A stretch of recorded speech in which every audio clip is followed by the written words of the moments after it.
जो इम्प्लांटेशन होती है, यानी कि जहां पर आप लोगों की ब्लास्टोसिस्ट फॉर्मेशन स्टार्ट होती है, वो यूटेराइन कैविटी में होती है।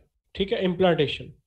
अगर यूटेराइन कैविटी के अलावा किसी और जगह पे ये इम्प्लांटेशन हो जाए और प्रेगनेंसी बनना शुरू हो जाए, प्रेगनेंसी हो जाए, तो इसको हम कहते हैं एक्टॉपिक प्रेगनेंसी। यानी कि other than the normal place of pregnancy, जहां पर नॉर्मली प्रेगनेंसी होती है, उसके अलावा अगर किसी जगह पर प्रेगनेंसी हो जाए तो फिर हम इसको कहते हैं एक्टॉपिक प्रेगनेंसी। और नॉर्मली जो आपके पास प्रेगनेंसी होती है वो यूटेराइन कैविटी में होती है, लेकिन यूटेराइन कैविटी के अलावा अगर किसी जगह पे हो जाए, जैसे फेलोपियन ट्यूब्स में हो जाए, ठीक है, फेलोपियन ट्यूब्स में हो जाए, और वो कहता है कि एक्टोपिक प्रेगनेंसी की मोस्ट कॉमन अकरेंस जो है वो फेलोपियन ट्यूब होती है। Fallopian tube is actually a pathway जिससे आपका एग ओवरी से जब निकलता है और उसके बाद वो फेलोपियन ट्यूब से ट्रांसफर, पहले फिम्ब्रिया से फेलोपियन ट्यूब से होता हुआ वो यूटेराइन कैविटी में पहुंचता है। तो इसको अगर तो एक्टोपिक प्रेगनेंसी फेलोपियन ट्यूब में हो जाए तो फिर हम उसको कहते हैं ट्यूबल प्रेगनेंसी। ट्यूबल प्रेगनेंसी यानी कि अगर ये हो जाए फेलोपियन ट्यूब में तो इसको हम कहते हैं जो है ट्यूबल प्रेगनेंसी। अब एक्टोपिक प्रेगनेंसी की साइट्स क्या क्या हो सकती हैं, देखें। नॉर्मल तो जो इम्प्लांटेशन होनी थी वो होनी थी यूटेराइन कैविटी में, ठीक है। लेकिन अगर यूटेराइन कैविटी में नहीं हो रही तो कहां पर हो सकती है?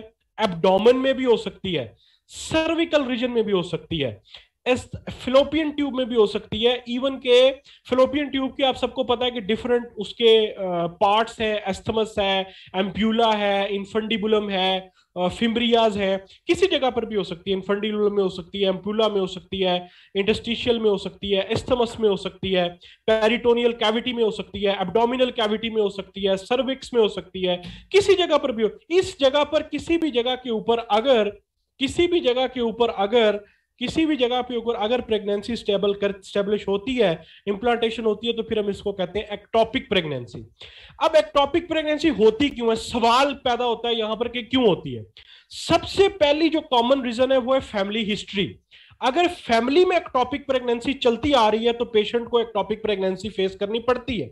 दूसरा, कोई ऑपरेट हुआ है, आपका कोई ऑपरेट हुआ है, जिसकी कोई ऐसा ऑपरेट जिसने आपकी एब्डोमिनल वैल्व्स को वीक कर दिया हो, ठीक है। कोई भी जो है ना वो सर्जिकल प्रोसीजर हुआ है जिसने पैल्विक और एब्डोमिनल रीजन को इन्वॉल्व किया है, जिससे आपकी एब्डोमिनल वॉल्स और लेयर्स वीक हुई हैं, उसमें भी आपको एक्टोपिक प्रेगनेंसी देखने को मिलती है।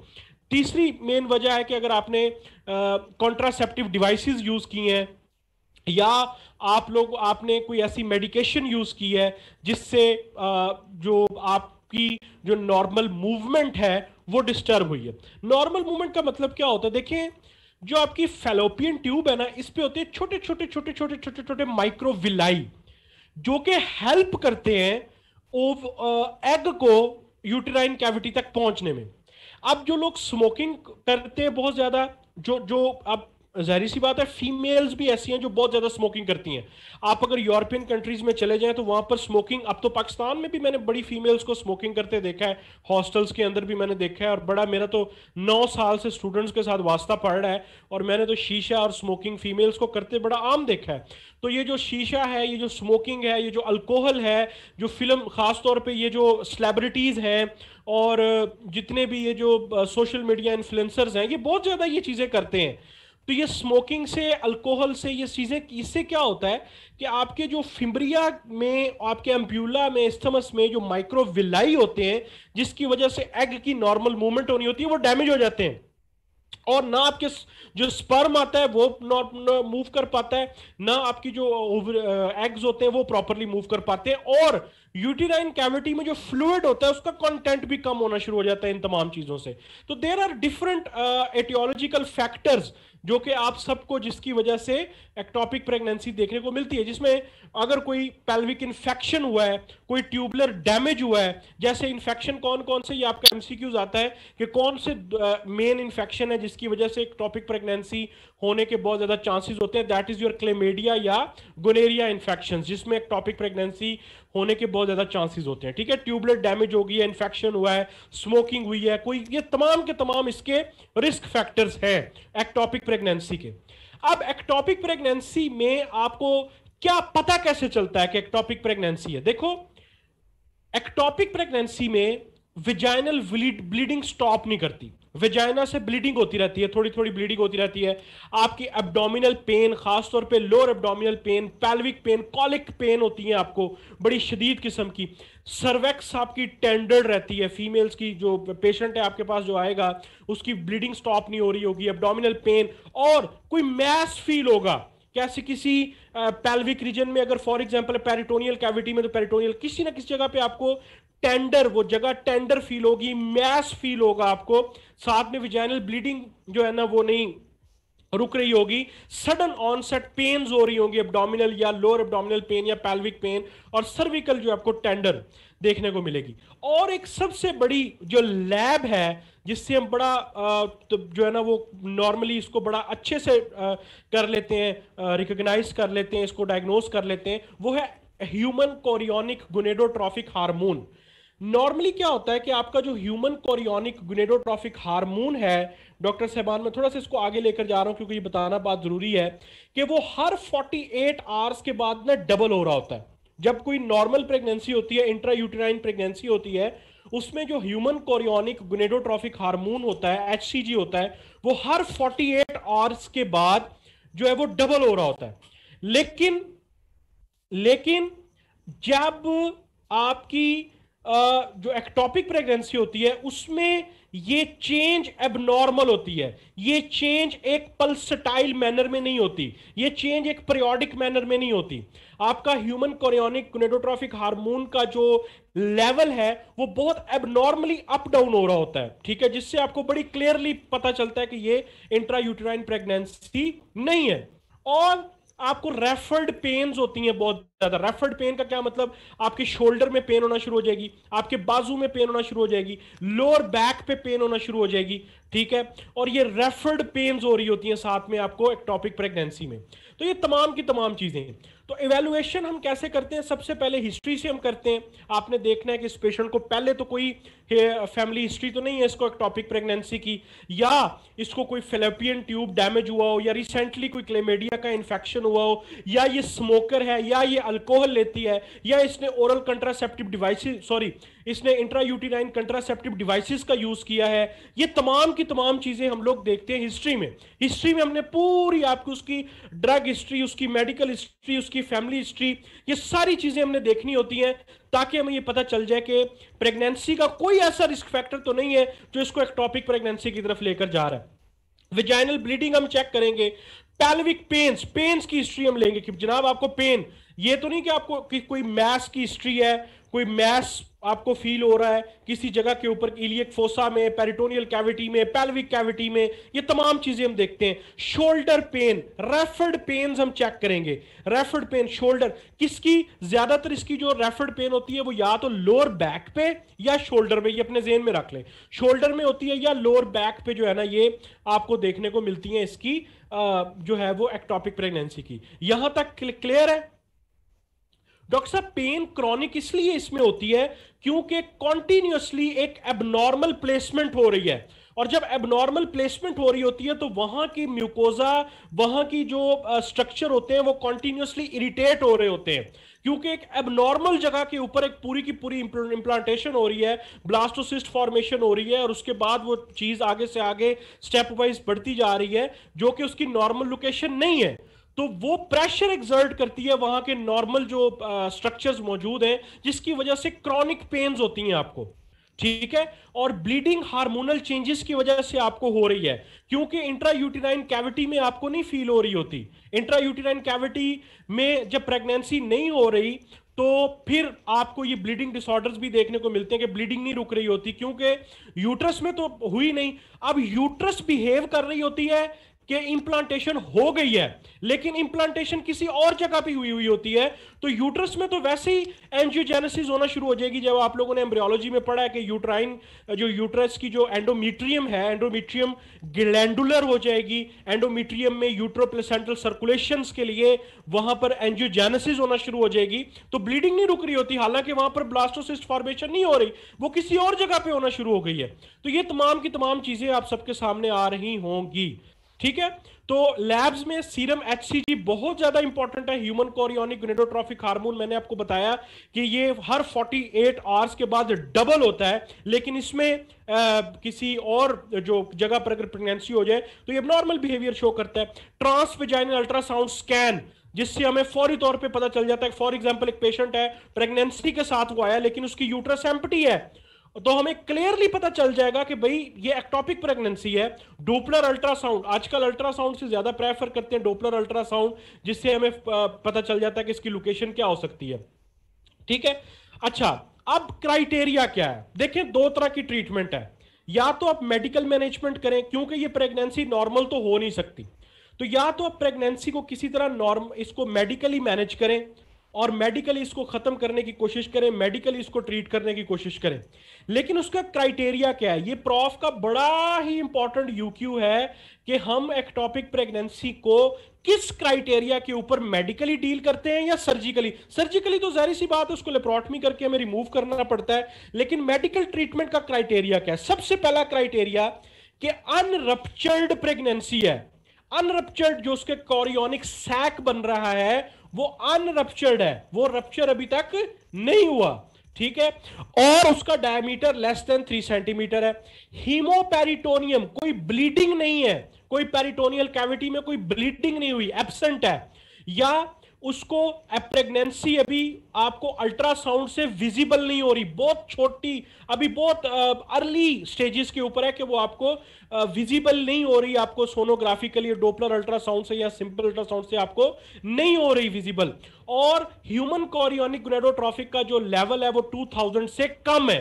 तो 4 इसके सिलेक्शन क्राइटेरिया है मेडिकल मैनेजमेंट के, कि unruptured tubular pregnancy, tubular pregnancy rupture नहीं हुई और 3 सेंटीमीटर से कम डायमीटर है। हेमोपेरिटोनियम एब्सेंट है, आपकी पेरिटोनियल कैविटी में कोई ब्लीडिंग नहीं मिली, कोई ब्लीडिंग नहीं हुई, और सोनोग्राफिकली अल्ट्रासाउंड करके आपने देखा तो, और प्रेगनेंसी अभी बहुत अर्ली स्टेजेस पे है, वो विजिबल नहीं है, यानी कि विजिबल नहीं, सोनोग्राफिकली आपको विजिबल नहीं है, और बीटा एचसीजी का जो लेवल है वो 2000 से कम है। तो फिर हम मेडिकल ट्रीटमेंट करते हैं, फिर हम सर्जिकल इंटरवेंशन की तरफ नहीं जाते। मेडिकल ट्रीटमेंट में हमारे पास 2 मेन ड्रग्स हैं, एक है मेथोट्रिजेट। मेथोट्रिजेट क्या करती है कि ये फॉलिक एसिड एंटागोनिस्ट है, जो कि डीएनए की सिंथेसिस नहीं होने देती, और जब डीएनए की सिंथेसिस नहीं होती तो जाहिर सी बात है कि जो ग्रोथ होनी होती है स्टेप वाइज प्रेगनेंसी में वो रुक जाती है, और आपका जो प्रेगनेंसी होती है वहीं पर स्टॉप हो जाती है, इंप्लांटेशन स्टॉप हो जाती है। Methotrexate is the very first line drug, अगर हमें पता चल जाता है कि जनाब इसको एक्टोपिक प्रेगनेंसी हो गई है, लेकिन हम उसमें क्राइटेरिया जरूर देखते हैं, सिलेक्शन क्राइटेरिया के बाद हम मेडिकली मैनेजमेंट करते हैं। और दूसरी जो हमारी मेन ड्रग है वो है डॉक्सेबान मीसोप्रोस्टोल। ये प्रोस्टाग्लैंडिन एनालॉग है, और ये क्या करती है, ये मायोमीट्रल कॉन्ट्रैक्शंस करवाती है बहुत ज्यादा, ताकि अगर कोई एक्टोपिक टिश्यू बन गया है तो वो किसी तरह एक्सपल हो जाए। लेकिन मीसोप्रोस्टोल उस सूरत में हम यूजफुल है जब कोई प्रेगनेंसी एबनॉर्मल लोकेशन विदन जो है वो या सर्वेक्स में हो गई है, या वो फेलोपियन ट्यूब में हो गई है, तब इसकी ज्यादा हेल्पफुल है। अगर वो पेरिटोनियल कैविटी में हो गई है तो फिर हमारे लिए मीसोप्रोस्टोल इतनी ज्यादा इफेक्टिव नहीं है, क्योंकि मीसोप्रोस्टोल क्या करती है, ये मायोमीट्रम या जेनिटल ट्रैक में, बिल्कुल जेनिटल ट्रैक में, सर्विक्स में, किसी जगह पर, किसी फेलोपियन ट्यूब, एस्थमस, एम्प्यूला, फेम्ब्राई के आसपास कहीं पर हुई है तो वहां पर तो ये हेल्पफुल है। लेकिन अगर ओवरी में, पेरिटोनियल कैविटी में या पेल्विक कैविटी में किसी जगह पर अदर देन द ट्रैक अगर ये बनी हुई है एक्टोपिक प्रेगनेंसी, तो फिर मीसोप्रोस्टोल आपके लिए फायदेमंद नहीं होती। तो मीसोप्रोस्टोल एक्चुअली करवाती क्या है कि ये स्ट्रॉन्ग मायोमीट्रियल कंट्रैक्शंस करवाती है ताकि एक्सपल्शन ऑफ टिश्यू हो जाए, और dilatation of and softening of cervix भी करवाती है ताकि वो इजीली जो है वो रिमूव हो जाए टिश्यू जो है, ठीक है। लेकिन इसकी कुछ कंट्राइंडिकेशंस भी हैं, कि फॉर एग्जाम्पल अगर वो क्राइटेरिया पे तो वुमेन पूरी उतर रही है, लेकिन फिर भी कुछ कंट्राइंडिकेशंस है, ठीक है, क्रॉनिक लीवर डिजीज है, उसको कोई एक्टिवली इन्फेक्शन है, कोई इम्यूनो डेफिशिएंट है, या ब्रेस्ट फीडिंग वो करवा रही है, उसको पहले कोई बेबी है, तब इन सूरत हाल में भी आप लोग जो है वो मेडिकल ट्रीट नहीं करते। और सर्जिकली तो जाहिर सी बात है, लेप्रोस्कोपिक रिमूवल है या लेप्रोटमी करके आपने उसे रिमूव करना है। तो एक्टोपिक प्रेगनेंसी को थोड़ा सा रिपीट करते हैं, थोड़ा सा समझते। देखिए एक्टोपिक प्रेगनेंसी क्या है कि अगर इंट्रा यूटिराइन इंप्लांटेशन के अलावा किसी भी जगह पर प्रेगनेंसी इंप्लांटेशन होती है तो उसको हम एक्टोपिक प्रेगनेंसी कहते हैं। अगर फेलोपियन ट्यूब में होती है तो हम उसको ट्यूबुलर प्रेगनेंसी कहते हैं। किन किन जगहों पे हो सकती है? सर्विक्स पे भी हो सकती है, पेरिटोनियल कैविटी पे भी हो सकती है, फेलोपियन ट्यूब पे भी हो सकती है। फेलोपियन ट्यूब के डिफरेंट पार्ट्स हैं, एस्थमस में हो सकती है, एम्प्यूला में हो सकती है, किसी भी जगह पर हो सकती है। वजह क्या है? फेलोपियन ट्यूब की कोई इन्फेक्शन है, कोई प्रीवियस कोई जो एक्टोपिक प्रेगनेंसी की हिस्ट्री है, ठीक है, फैमिली हिस्ट्री में है, चल रही है, कोई इन्फेक्शन हुआ है, कोई ट्रॉमा हुआ है, क्लेमीडिया का या गोनोरिया का इन्फेक्शन हुआ है, वुमेन जो है वो फीमेल जो है वो कोई बहुत ज्यादा स्मोकिंग करती है, अल्कोहल का यूज करती है, या कोई उसने कंट्रासेप्टिव डिवाइसेस का यूज किया। इसके सिम्टम्स क्या है? साइन एंड सिम्टम्स कैसे हमें पता चलेगा? क्रॉनिक पेन रहेगी, pelvic pain, abdominal pain, lower back pain, shoulder pain, इसमें जो है वो वेजाइनल ब्लीडिंग नहीं रुकेगी, ठीक है, एब्सेंट मिलेगी हमें। अगर हम ट्रांस वेजाइनल अल्ट्रासाउंड स्कैन करते हैं तो uterus absent, human chorionic gonadotrophic hormone की जो रेज है वो एबनॉर्मल होगी, ठीक है, वो नॉर्मल नहीं होगी, एबनॉर्मली वो रेज कर रहा होगा, नॉर्मल नहीं होगी, ठीक है। क्राइटेरिया क्या है मेडिकल और सर्जिकल ट्रीटमेंट का? मेडिकली ट्रीट हम सिर्फ तब करते हैं जब अनरप्चर्ड ट्यूबुलर प्रेगनेंसी हो, जब 2000 से कम एचसीजी का लेवल हो, जब ये उसके कुछ जो है वो क्राइटेरियाज हैं जिसमें सोनोग्राफिकली जो है वो आपको नजर ना आ रही हो प्रेगनेंसी, या हीमोपेरिटोनियम एब्सेंट हो, उसके कोई एविडेंसेस ना हो, कोई ब्लीडिंग ना हुई हो। कौन कौन सी मेडिसिन है? दो मेन मेडिसिन है, मीथोट्रेजेट और मिसोप्रोस्टोल। मीथोट्रेजेट क्या करती है? डीएनए की सिंथेसिस को इनहिबिट करती है by inhibiting the folic acid, और मिसोप्रोस्टोल क्या करती है? ये स्ट्रॉन्ग मायोमेट्रियल कंस्ट्रक्शंस करवाती है, कॉन्ट्रैक्शंस करवाती है, ताकि जो टिश्यू है वो एक्सपेल हो जाए बाहर। और सर्जिकल ट्रीटमेंट में तो हमारे पास लेप्रोस्कोपी है, रिमूवल और लेप्रोटमी। एक यूक्यू देखते हैं जनाब, यूक्यू डिस्कस करते हैं। वो कहता है a 20-year-old PG come with emergency with secondary amenorrhea, 6 week and severe abdominal pain and a blood pressure देखो फॉल हुआ है, low BP, severe abdominal pain, her pregnancy test is positive, ultrasonography, no pregnancy seen in the uterus. देखो मेरे ख्याल से किसी भी अंधे को भी अगर ये लाइन उसको मिल गई है तो इसके बाद जवाब ही नहीं बनता कि वो प्रेगनेंसी लिख के आ जाए, एक्टोपिक प्रेगनेंसी लिखेगा। लेकिन इसके बाद देखें 2-3 आपको और इसमें पॉइंट मिल गया, स्वेयर एब्डोमिनल पेन का पॉइंट मिल गया, लो बीपी का पॉइंट मिल गया, प्रेगनेंसी पॉजिटिव है लेकिन यूट्रस में कुछ नजर नहीं आ रहा, और कोई राइट साइड के ऊपर एक मैस भी नजर आया 6 सेंटीमीटर का, ठीक है। अच्छा जी, और देखें a 22-year-old woman married for 1 year presents with the amenorrhea for 6 weeks, lower abdominal pain, vaginal bleeding for 1 day, her urine for pregnancy test is positive, लेकिन ट्रांस वेजाइनल अल्ट्रासाउंड स्कैन पे uterus empty है, ectopic pregnancy. ठीक है doctor साहब,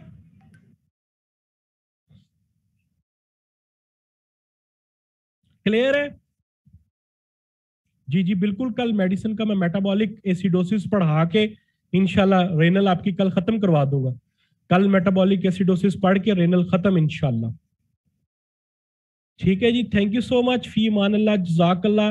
देखो साथ साथ gynae करते जो मैं पढ़ा रहा हूं, जो मैंने आपको स्केड्यूल दिया है इसमें जो टॉपिक्स मैंने पढ़ाने हैं और जो आपके जो है ना वो असाइनमेंट में है, सिर्फ आपने यही टॉपिक अच्छे से करने हैं, बस ये टॉपिक अच्छे से कर लो। ये कोई 20-22 टॉपिक बनते हैं, इनको बस अच्छे से पढ़ना है, बस क्लियर, बहुत अच्छे से इनको आपने पढ़ना है और इंशाल्लाह आपको मसला नहीं होगा। आपने साथ में यूक्यूज और ये 22-23 जो टॉपिक है ये आपने 10 टीचर से अच्छे से पढ़े, ठीक है। थैंक यू सो मच फी मान अल्लाह। बस दुआ करें प्लीज, अम्मी मेरी की तबीयत ठीक नहीं है, आप सबसे रिक्वेस्ट है कि आप दुआ करें। जज़ाकल्लाह। बिल्कुल आप ये टॉपिक अच्छे से कर लें, आप ये आपकी डिस्टिंक्शन भी आ जाएगी। टॉपिक ये अच्छे से कर लें, लेकिन ये जो 22 टॉपिक है इनकी इच्छी बिच्छी आपको आती हो, इनको अपने अच्छे से 10 टीचर से पढ़ें, मेरे नोट से पढ़ें, इनकी एक एक पॉइंट, एक एक आपको एमसीक्यू, एक एक चीज आती हो। ये 22 टॉपिक्स आपके वीक नहीं होने चाहिए। इंशाल्लाह आपको इसी में से पेपर देखने को मिलेगा 90%।